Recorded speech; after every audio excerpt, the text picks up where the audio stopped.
Oh, what's up, Skeeter? Hey, so I don't know if you remember this, but a couple months ago I was telling you about this incredibly versatile chicken recipe I got from someone in a video, and you asked me to send you that video, and I never did, but the link for that is in the description. But I thought I would make my own video to explain to you the all the possibilities and go a lot more in depth into what this recipe is actually capable of. The method in Adam Ragusia's video goes more or less like this. You start with a little oil in a pot. A little side note, he leaves a lot of details vague, I suspect intentionally, to make you be more creative. Like he won't say exactly what spices he's using or what have you.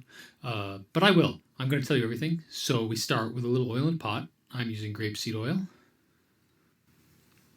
Brown 2 chicken thighs for a couple minutes on both sides. And throw in some Mexican-inspired spices. I'm using cayenne, coriander, cumin, garlic, paprika, salt, and pepper. I don't recall if he added wine at this point, but I do. This is Pinot Grigio, dry white. It's not an expensive one.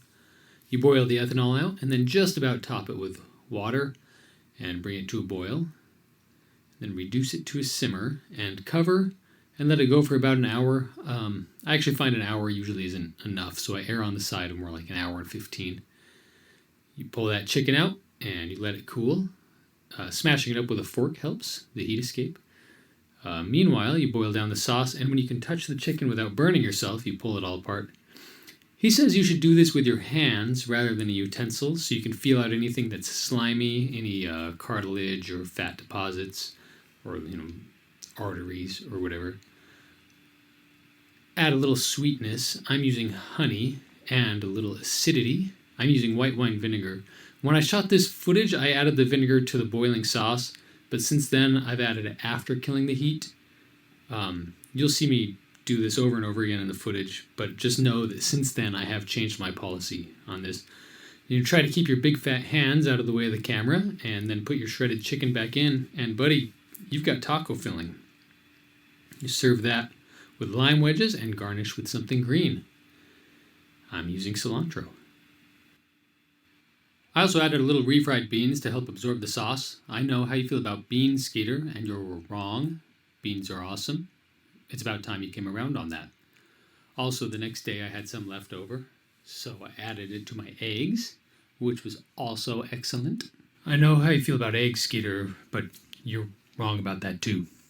It was about this time last year when I first saw that video, and I had an absolute light bulb moment. Oh man, that was back when I had the mustache. What was I thinking? Anyway, I immediately realized this technique has potential far beyond what this video showed, and I rushed back to my room, and instead of doing it the way he did it, I started with some sesame oil. Add that chicken, 2 thighs. And instead of Mexican spices, I did garlic, ginger, pepper, and also there's soy sauce in there, which serves as the salt in this recipe. If I had rice wine, I would have used that instead of Pinot Grigio, but I didn't, and I'm not going to buy some just for this. From here on out, everything was the same until boiling down the sauce. This time it's brown sugar and more soy sauce. And again, the white wine vinegar. I also added more soy sauce after I stopped recording too, because it still didn't taste quite right, and served it over rice.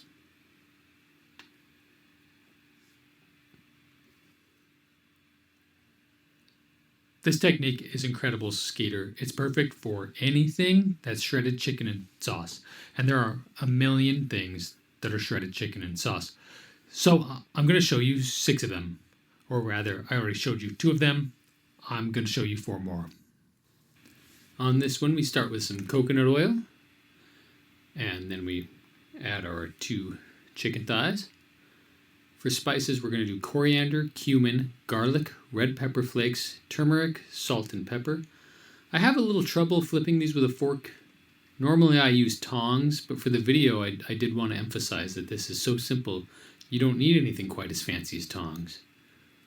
I mean, tongs help, obviously, but the humble fork will do just fine.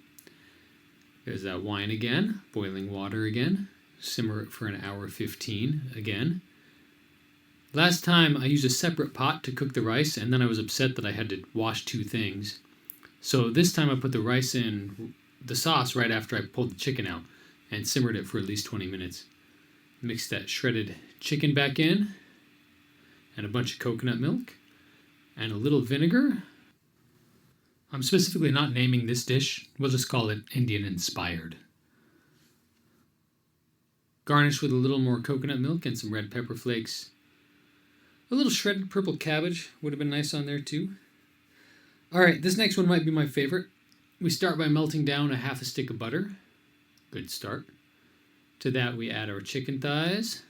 To that we add cayenne, mustard, onion powder, smoked paprika, salt and pepper. I didn't think about this at the time, but I have some liquid smoke that probably would have been amazing in there. After browning all that, I add a whole can of light lager beer, and then it doesn't take a lot of water to top it off. You know what to do from here until it's time to boil the sauce. And do try to keep your big fat hands out of the way of the camera. I add ketchup, that's ketchup. Hot sauce, that's brown sugar. Red wine vinegar this time. I know how you feel about honey in your barbecue sauce, Skeeter. And yeah, that probably would have been good too. But I like brown sugar, so that's what I use here. Serve it up on a cheap bun with an aesthetically pleasing pickle and or, even better, some of that spicy pickle hot sauce. Alright, let's talk soup. This time I'm not adding oil. For the soup, the chicken skin is fatty enough and the only spices are going to be salt, pepper, and a little thyme. Plus I am going to add a bay leaf when I simmer it. White wine again, you know the drill. Fully covering it with hot water this time. And then there's that bay leaf I was telling you about. Once that gets going, I'm also adding some chopped onion, celery, and carrot. I've done this before with canned vegetables, and it's perfectly good, but for the video, I figured I'd go above and beyond. And when I pull that chicken out, I'm adding some frozen peas and the uncooked noodles. Now, when I make the soup, I pull the chicken apart in the usual way, but instead of shredding it this time, I'm going to chop it up into soup-sized pieces.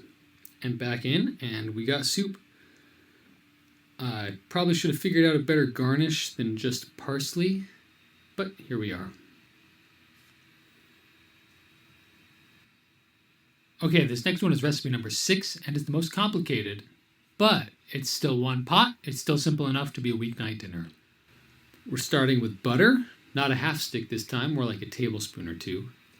That chicken, and just like last time, salt, pepper, thyme, wine, simmer. Now, when we boil it down, I'm adding carrot and celery and onion. I would have used canned vegetables, but I still had this left over from the soup, except the onion. That's dehydrated onion.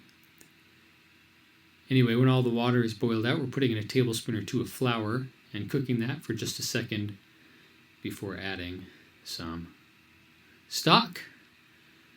I add a little too much in the video. Half a can would be fine. You bring that back to a simmer. Add some peas and that chopped up chicken and a healthy dose of heavy cream. And then some more heavy cream.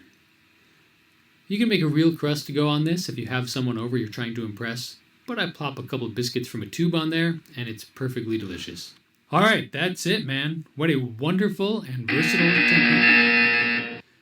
Hey, that sound means it's our bonus round, Skeeter. So, earlier in this video, I said I was going to tell you 6 recipes and no more. But for the bonus round, I'm going to tell you a few more things that I made. But I'm not going to tell you the recipes. I want you to think of how you would make them. I'll give you a hint on the first 2. I started with the same spices that I used in those tacos earlier. Are you ready? The first one is these enchiladas. I was so excited to eat them that I neglected to get a good shot of the cross section. I will tell you there was some store-bought enchilada sauce in there. Secondly, we have this tortilla soup. How would you make this soup, Skeeter?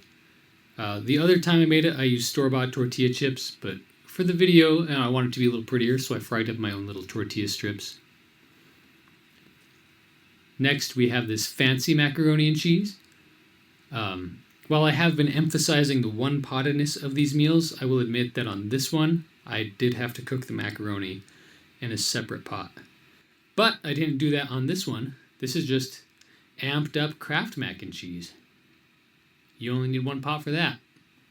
And finally, Skeeter, this last one I will tell you was shocking. It was both shockingly delicious. It was so much better than I thought it was going to be. But it was also shockingly ugly. I was really thought this would be a good way to conclude the video. I thought these were going to be pretty, and they just weren't. These are buffalo blue cheese pinwheels. They were so good, but I mean, they just look gross. So that's how we have to end the video, looking at these. Ugh. All right, man, that's it. I hope you tried this out, Skeeter, and I'm excited to hear some of the interesting things you do. I hope you come up with some really great stuff that I didn't even think of. That's really it. Thanks for watching, and have a great day. Not those again. Come on.